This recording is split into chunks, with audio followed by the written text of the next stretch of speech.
ともと始めたのは大学の時に学校のそばにパントマイムのスタジオがあって、でなんか90年代ぐらいだったから、そのマイケル・ジャクソンとかブームでムーンウォークとかできたらモテんのかなと思ってで入ってみたんですよ。でパントマイムでもなんか壁とかできるじゃない、ああいうので、じゃあちょっと習ってやめようと思ったら結構こう厳しそうな感じのところで入ったら、そんなね1週間2週間じゃ分かんないみたいなこと言われて、なんか入ったんですよ。それで始めた感じかな。実際パントマイムってやってみてどんな感じだったんですか？ものすごい決まり事が多くてすごいしんどかったね。でそこでいろいろなんかかなり型が古いとかさ、クラシックな型があってバレエみたいなことをずっとやらされて、別にネタとか教えてくれなくて、最初はもうとにかく基礎練ばっかですよ。いうのとかさ、でそれでもう全然それさ欲しいものじゃないんだけど、なんか気軽にさ教えてくれって言えない空気だったし、ずっとそうやってたまに教えてくれて、でそれをこう取る感じっていうかね、もちろんこう壁もやるけど、ものすごい本当に修行みたいな感じだった。でもなんかで若い頃なんてそれは分かんないじゃん。だからとりあえず通ってみてっていうのと、最初週1回だったんだけど、お前いつから週3で来るんだって言われて、いつからって、いやいやなんか来ること決まってんですかみたいになって、それでそのうち通いだして、だから稽古のそういう公演が近づいてくるとさ、毎日稽古するじゃん。ああいうのも僕全然よく分かんなかったの。早く帰りたいなと思ったけど、でそういうのがその頃にそういうなんか習慣を学んだっていうかさ、ね、舞台のとか、全然よく分かんなかったからさ。Cold folks and it's not for me. One husband, one wife. What you got? Two people sentenced for life.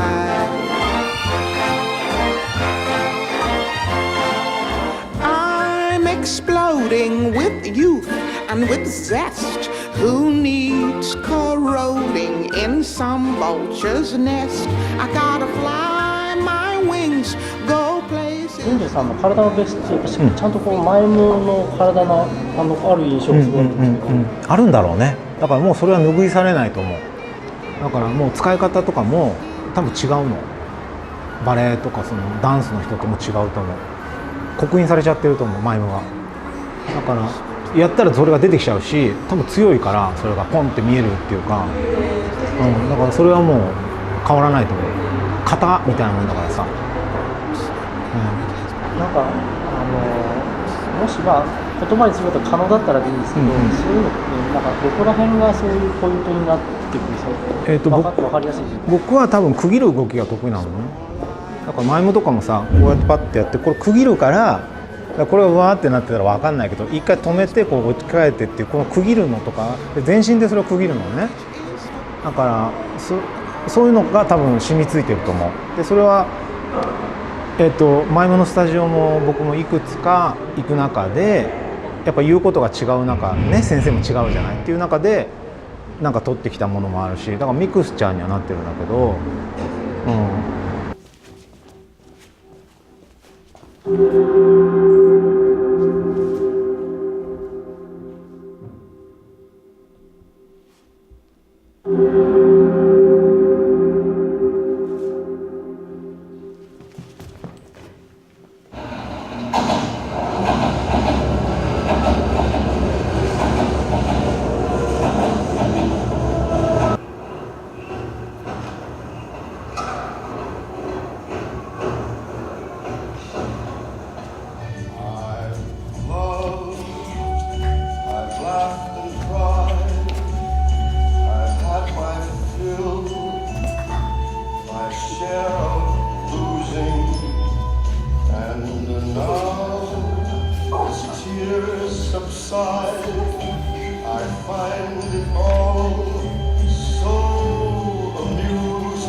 今って、そのジュニさんがジュニサイエンスで例えばマジカルの公演もそうですけど、やってる感じで、なんですよ、一般的にジャンル分けされちゃうじゃないですか。そこら辺ってなんかどういうそうだね、別にダンスでいいと思ってるっていうか、ダンスをやろうと思ってるかな、ダンスってもっと幅広いし、いろいろいるしさ、なんかマイムっていうと限定されちゃう気がするかな、で別にお話があるわけでもないし、ダンスの方がそういう意味ではいっぱい世界があって、いろんな人がいて、もっと取り組んでることもいっぱい多岐にわたっててさ、そこにマイムももちろん含まれちゃうしね。全く知らない人に言うときは創作ダンスって言ってる、それは小学校でも聞いたことがあるじゃん、ね、体育でやるじゃない。だから創作ダンスっていうのが一番しっくりくると思う、日本だとね。